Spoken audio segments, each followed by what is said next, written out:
Let me ask you, you've seen a lot of technology breakthroughs like the IBM PC in 1981. What would you say would be the one that really made a big impact in the Wow. way that you think?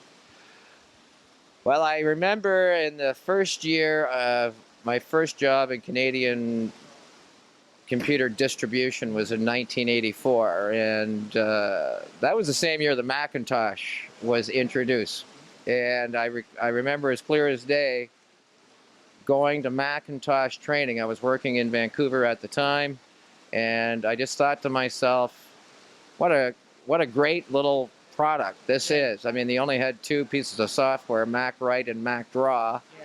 for many months, but just a totally different way of doing things. And I consider myself a multilingual, but I've always had this affinity for the Macintosh for a couple of reasons. Well, I ran the Mac division at CompuServe many years ago, as an example. But I do remember my training in 1984 on Broadway Ave in Vancouver on the Macintosh, and I've always had a bit of that Mac Apple world in me ever since. So I I didn't know you worked for Harry Hart. That must have been an experience. never worked for Harry Hart. Oh, okay. Many CompuServe. pictures with Harry, but never worked for Harry. Speaking of Harry Hart, CompuServe, this would be the original distributor, CompuServe. oh, the Right? CompuServe distributor, right? Okay. Exactly. Used to be owned by Spud Matthews. Spud Matthews, wow, and he's still rocking and rolling. He's out rocking and Microserve. rolling in Microserve. That's right, yeah. Let me ask you, what executive over the years did you really have an attachment to, or did you really admire? Wow, that's a very difficult question. I've worked for some really great people over the years.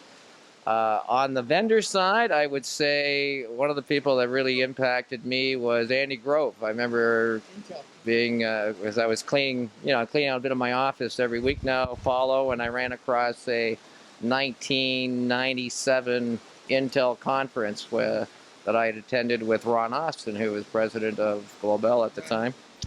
And Andy Grove was the president, and as you recall, a bit of a rock star in the industry.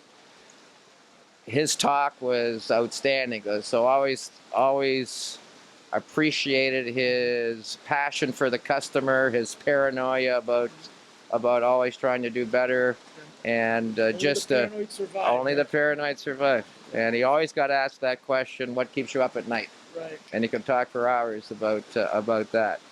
On the distribution side, well, I would be remiss if I did not really suggest that working for Mr. Reed has been truly a great experience. Not only is Rick a great guy, cares for his people, but he's the best salesperson I've ever met. Like, he is the consummate salesperson. I've learned a lot from Rick as far as keeping in touch with people, communicating with people, and building your contact list. He's a master at it, and learned a lot from the man. So